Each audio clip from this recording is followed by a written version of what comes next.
গণনা শুরু হয়েছে 8টায়, তারপর প্রায় 2.5 ঘন্টা কেটে গিয়েছে গণনার। কিছু কিছু জায়গায় পোস্টাল ব্যালট গণনা ইতিমধ্যেই প্রায় শেষ, কোথাও প্রথম রাউন্ড দ্বিতীয় রাউন্ডের গণনা চলছে। এই মুহূর্তে যে ট্রেন্ডিং, যে রুঝান, অর্থাৎ এগিয়ে থাকার নিরিখে যে বিষয় দেখতে পাচ্ছি, তাতে কিন্তু কমিশনের হিসেব বলছে প্রায় 38-এর বেশি আসনে ইতিমধ্যেই বিজেপি এগিয়ে রয়েছে। প্রায় 20-র বেশি আসনে তৃণমূল কংগ্রেসের প্রার্থীরা এগিয়ে রয়েছে। কিন্তু বাকি যে বিভিন্ন সূত্র মারফত আমাদের কাছে খবর আসছে, তাতে প্রায় 105-এর বেশি আসনে, আমি আবার রিপিট করছি, প্রায় 105-এর বেশি আসনে কিন্তু ইতিমধ্যেই বিজেপি প্রার্থীরা এগিয়ে রয়েছেন এবং 90-এর বেশি আসনে তৃণমূল প্রার্থীরা এগিয়ে রয়েছেন। অর্থাৎ সকাল থেকে যে ইঙ্গিত পাওয়া যাচ্ছে যে কোথাও গিয়ে বুথ ফেরত সমীক্ষার ফলাফল মিলে পশ্চিমবঙ্গকে আবার বদল বা পরিবর্তন দেখবে। 2011 সালে যে 34 বছরের শাসন পেরিয়ে মমতা বন্দ্যোপাধ্যায় ঐতিহাসিক জয় পেয়েছিলেন, সেই 2011-র পর প্রায় 15 বছর পর এবার কি ফের আবার নতুন করে পরিবর্তনের মুখোমুখি হবে? এই মুহূর্তে সবচেয়ে হটস্পট আমি রয়েছি সাখাওয়াত মেমোরিয়াল স্কুল ভবানীপুর কেন্দ্রের যে গণনা কেন্দ্র, সেই গণনা কেন্দ্রের একেবারে সামনে, এবং সেই গণনা কেন্দ্রের পাশে দেখতে পাচ্ছি তৃণমূল কর্মী সমর্থকরা, মমতা বন্দ্যোপাধ্যায়ের সমর্থকরা, তারা বসে রয়েছেন। তারা এখনো আত্মবিশ্বাসী যে তাদের দিদি মূলত ভবানীপুর থেকে জিতবেন। ইতিমধ্যে যে আপডেট, দুটি আপডেট আপনাদের জানিয়ে রাখি। আপডেটের মধ্যে রয়েছে যে প্রথম রাউন্ডে, কার্যত প্রথম রাউন্ডে মমতা বন্দ্যোপাধ্যায় ভোট পেয়েছিলেন 3666টি এবং শুভেন্দু অধিকারী 1670টি ভোট পান। অর্থাৎ প্রথম রাউন্ডের গণনার পর দেখা যায় মমতা বন্দ্যোপাধ্যায় তিনি কিন্তু এগিয়ে রয়েছেন। কিন্তু ছবিটা বদলে যায় দ্বিতীয় রাউন্ডের গণনার হিসেব আসার পর। দ্বিতীয় রাউন্ডে দেখতে পাচ্ছি শুভেন্দু অধিকারী অর্থাৎ বিজেপি প্রার্থী 6380 ভোটে এগিয়ে রয়েছেন এবং মমতা বন্দ্যোপাধ্যায় পেয়েছেন 4822 ভোট এবং সিপিআইএম প্রার্থী মাত্র 104টি ভোট পেয়েছেন। অর্থাৎ প্রায় 1500 ভোটের বেশি মমতা বন্দ্যোপাধ্যায় এবং শুভেন্দু অধিকারীর মধ্যে কিন্তু যে ব্যবধানটা তৈরি দেখা যাচ্ছে, সেই ব্যবধান লক্ষ্য করা যাচ্ছে। কলকাতার একাধিক আসন, বিশেষ করে রাসবিহারী আসন দেখতে পাচ্ছি, সেখানে যে খবর আমাদের কাছে আসছে ইতিমধ্যেই, দেবাশিস কুমার তিনি কিন্তু বেশ কয়েক হাজার ভোটে এখনো পর্যন্ত স্বপন দাশগুপ্ত থেকে পিছিয়ে রয়েছেন। আবার উল্টো ছবি দেখতে পাচ্ছি ইন্টারিতে সন্দীপন সাহা এগিয়ে রয়েছেন। বেলেঘাটাতে প্রথম পর্বে কুণাল ঘোষ খুব সামান্য ভোটে পিছিয়ে গেলেও ফের তিনি এগোচ্ছেন। শশী পাজা তিনি পিছিয়ে রয়েছেন বিজেপি প্রার্থীর থেকে। জোড়াসাঁকো কেন্দ্রেও দেখতে পাচ্ছি একেবারে তৃণমূল বিজেপির মধ্যে কাটায় কাটায় টক্কর হচ্ছে। সবচেয়ে উল্লেখযোগ্য যে বিষয়টি ব্যারাকপুর, ভাটপাড়া, জগদ্দল থেকে শুরু করে একাধিক আসন, নোয়াপাড়া, ক্রমাগত সকাল থেকে এই পর্যন্ত বিজেপি প্রার্থীরা এগিয়ে রয়েছেন। শুধুমাত্র নৈহাটিতে মান রাখছেন তৃণমূল প্রার্থী সনদ দে, তিনি এগিয়ে রয়েছেন। আরো যে আপডেটগুলি আপনাদের দিয়ে রাখে, এই মুহূর্তে নদিয়া জেলার প্রায় একাধিক আসন, চাকুলিয়া থেকে শুরু করে বিভিন্ন আসনে বিজেপি এগিয়ে রয়েছে। তেমন পাল্টা আবার কলকাতার বিশেষ করে মানিকতলার মতো আসনে কিন্তু তৃণমূল কংগ্রেসের প্রার্থীরা এগিয়ে রয়েছেন। আমি একেবারে এগিয়ে পিছিয়ে থাকার নিরিখে আমার দর্শকদের আমি আপডেট জানাবো, কোন আসনে কে এগিয়ে রয়েছেন পুঙ্খানুপুঙ্খ জানাবো, কিন্তু তার আগে দেখাবো সেই ছবিটা আর একবার। একেবারে ভবানীপুর কেন্দ্রের যারা মমতা বন্দ্যোপাধ্যায়ের কর্মী সমর্থক রয়েছেন তারা রয়েছেন, কথা বলার চেষ্টা করে যারা রয়েছেন। দাদা, এখনো কতটা আশা দেখছেন? প্রায় 2.5-3 ঘন্টা হতে চললো। আমাদের গভর্নমেন্ট সম্বন্ধে আমাদের কোনো এ নেই, আমরা গভর্নমেন্ট করব। সমাজের প্রতি আমাদের যা অবদান, দিদির যা কাজ, দিদির যা বক্তব্য আমরা প্রতিদিন তুলে ধরেছি, তার ফল আমরা পাবো, এটা আমরা কি বিশ্বাস। দেখতে পাচ্ছি স্থানীয় কাউন্সিলর দেবলীনাদি তিনি রয়েছেন, এখানে বসে রয়েছেন। আমি দেবলীনাদির কাছে, দেবলীনাদি একেবারে সকাল থেকে যে গণনা ট্রেন্ড দেখছি, তাতে 2011-কে মনে পড়াচ্ছে। তার কারণ গেরুয়া শিবির দেখা যাচ্ছে একের পর এক আসনে এগিয়ে চলেছে, আপনারা ক্রমশ পিছোচ্ছেন। ভবানীপুরেও আপনারা সেকেন্ড রাউন্ডের পরে প্রায় দিদি 2000-এর কাছাকাছি ভোটে পিছিয়ে গেলেন। এই যে পুরো বিষয়টা কিভাবে নিচ্ছেন? ভোটের হার জিত থাকে, কোথাও এক্সপেক্ট করেছিলেন যে তৃণমূল কংগ্রেস প্রথম থেকে সকাল থেকে এভাবে পেছোবে? না, এটা পেছোবার ব্যাপার নেই, কেননা এখনো সব জায়গায় গণনা কেন্দ্রতে সব রাউন্ড কমপ্লিট হয়নি। কোথাও 1 রাউন্ড কমপ্লিট হয়েছে, কোথাও 2 রাউন্ড কমপ্লিট হয়েছে, এখনো অনেক রাউন্ড বাকি আছে। তো আমাদের সেই জায়গাটা আমরা পৌঁছোইনি। 2.5-3 ঘন্টা হতে চললো, আপনি বহুদিন রাজনীতি করছেন, কি মনে হচ্ছে দেখে আপনার যে কোন রকম কোনো আশা কি এখনই হারিয়ে ফেলার সময় এসছে, নাকি এখনো আপনার আত্মবিশ্বাসী যে আপনারা এগোবেন? আশা কেন হারাবে? মানুষের জন্য কাজ করেছেন দিদি। এই সরকারের নামই মামাটি মানুষের সরকার। আমরা আশাহত নয়, আমরা রাউন্ড গুলো অপেক্ষা করছি। আমাদের দলনেত্রী আমাদের জন্য যে কাজ করেছে সেটা প্রতিফলন তো হবে নিশ্চয়ই। একেবারে দেখাবো সেই ছবিটা। কর্মী সমর্থকরা তারা কিন্তু যথেষ্ট উদ্বুদ্ধ এখনো।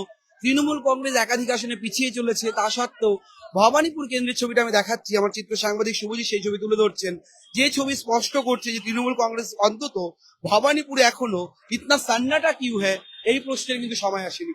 যে আপডেট আমি দিচ্ছিলাম বারবার, এবার আসবো একটু পূর্ব মেদিনীপুরের দিকে। পূর্ব মেদিনীপুর কি বলছে? পূর্ব মেদিনীপুরের প্রায় 10-এর বেশি আসনে কিন্তু এখনো পর্যন্ত বিজেপি প্রার্থীরা এগিয়ে রয়েছেন। এবার সেখানকার হট সিট কোনটি? হট সিট হলো সেখানকার নন্দীগ্রাম। যে নন্দীগ্রাম আসনে অভিষেক বন্দ্যোপাধ্যায় নিজে নিশ্চিত করে বলেছিলেন যে নন্দীগ্রাম আসনে পবিত্র সরকার জিতবেন, কিন্তু কোথাও কি দেখা যাচ্ছে খুব কম ভোটে হলেও এখনো পর্যন্ত তৃতীয় চতুর্থ রাউন্ডের গণনা শেষে যা ইঙ্গিত পাওয়া যাচ্ছে তাতে কিন্তু শুভেন্দু অধিকারী তার যে গড় সেই গড়ে এখনো পর্যন্ত এগিয়ে রয়েছেন, অর্থাৎ পবিত্র সরকার পিছিয়ে রয়েছেন। তাহলে তৃণমূল কোথায় ভালো ফল করছে? তৃণমূল মূলত হাওড়া জেলার একাধিক আসনে কিন্তু এগিয়ে রয়েছে। উলুবেড়িয়া পূর্ব থেকে শুরু করে হাওড়া যে সমস্ত অঞ্চল রয়েছে সেই সমস্ত এলাকাতে প্রায় তৃণমূলের কিন্তু এগিয়ে আসার খবর মিলছে। এন্টালির কথা আমি একটু আগেই বলছিলাম। আরেকটি আসন, যে আসন নিয়ে বারবার উঠছিল, চুঁচুড়া আসনে কি হচ্ছে? চুঁচুড়াতে দেখা যাচ্ছে এখনো পর্যন্ত কাটায় কাটায় টক্কর চলছে, কে এগিয়ে কে পিছিয়ে। খুব কম ভোটে কখনো তৃণমূল এগোচ্ছে, কখনো বিজেপি এগোচ্ছে। উত্তরপাড়ার ক্ষেত্রেও কিন্তু অনেকটাই পজিটিভ জায়গায় রয়েছে বিজেপি এবং তৃণমূল। সিপিআইএম এর মীনাক্ষী মুখোপাধ্যায় আস্তে আস্তে এগোচ্ছেন। অর্থাৎ একাধিক আসন, বেশ কিছু আসন, হুগলির মতো জেলা সেখানেও বেশ কিছু আসনে কিন্তু কাটায় কাটায় টক্কর, অর্থাৎ ঘাড়ে ঘাড়ে এর কাঁধে ও নিঃশ্বাস ফেলছে। অর্থাৎ প্রায় 105-এর বেশি আসনে বলছিলাম বিজেপি এগিয়ে রয়েছে, 90-এর বেশি আসনে আমি বলছিলাম তৃণমূল প্রার্থীরা এগিয়ে রয়েছেন এখনো পর্যন্ত। এখনো সব আসনে সেইভাবে প্রথম রাউন্ড দ্বিতীয় রাউন্ড শেষ হয়নি, কিন্তু যে বিষয়টি দেখা যাচ্ছে প্রায় 2 ঘন্টা 45-50 মিনিট কেটে গেছে, প্রায় 3 ঘন্টা হতে চললো গণনার। তাতে 3 ঘন্টার যে ট্রেন্ড, তাতে কিন্তু আমি যে কথা বলছিলাম পানিহাটিতে একটু আগেই, 3 ঘন্টার ট্রেন্ডে কিন্তু আবার 2011 সালের ছবি যে আবার নতুন করে আসতে পারে, 2011-র মতো কোনো পরিবর্তনের ইঙ্গিত মানুষ পাচ্ছেন সে বিষয়টা কিন্তু স্পষ্ট বলা যায়। আরেকটি দিকে পশ্চিম মেদিনীপুরের কি খবর? পশ্চিম মেদিনীপুরে দিলীপ ঘোষের যে আসন, অর্থাৎ খড়গপুর সদর, সেই আসনে দিলীপ ঘোষ তো এগিয়ে রয়েছেন। তার সঙ্গে গড়বেতা থেকে শুরু করে ঘাটালের মতো আসনেও কিন্তু বিজেপি প্রার্থীরা ভালো ফল করছেন। আসানসোল দক্ষিণে অগ্নিমিত্রা পল বেশ কয়েক হাজার ভোট, প্রায় দেখছিলাম দ্বিতীয় রাউন্ডে শেষে তিনি 6000-এর বেশি ভোটে কিন্তু এগিয়ে রয়েছেন। শুধু তাই নয়, একাধিক আসনের কথাই বলছিলাম, যে সমস্ত আসনে মূলত কোনোদিন বিরোধীরা দাঁত ফোটাতে পারেনি সেই সমস্ত আসনেও কিন্তু বিজেপি প্রার্থীরা এগোচ্ছেন। যেমন বহরমপুর অধীর রঞ্জন চৌধুরী, তিনি একটা সময় পোস্টাল ব্যালটে এগিয়ে থাকেন। তারপর দেখা যায় যত গণনার ট্রেন বাড়ছে তত দেখা যাচ্ছে বহরমপুরে আচমকা তৃণমূল প্রার্থী এবং কংগ্রেস প্রার্থীকে পেরিয়ে বিজেপি প্রার্থী এগিয়ে চলেছেন। শুধু তাই নয়, একটি গুরুত্বপূর্ণ আসন ডোমকল আসনে দেখা যাচ্ছে সিপিএম এর যে শূন্য দশা, সেই শূন্য দশা কাটবে কিনা তা কিন্তু অত্যন্ত উল্লেখযোগ্য একটি ট্রেন্ড আমরা দেখতে পাচ্ছি ডোমকল থেকে। মুর্শিদাবাদের ডোমকল আসনে সিপিআইএম প্রার্থী তিনি এগিয়ে চলেছেন। জলঙ্গিতে সিপিআইএম কে পেছনে ফেলেছেন তৃণমূল প্রার্থী বাবুর আলী, তিনি এগিয়ে গিয়েছেন।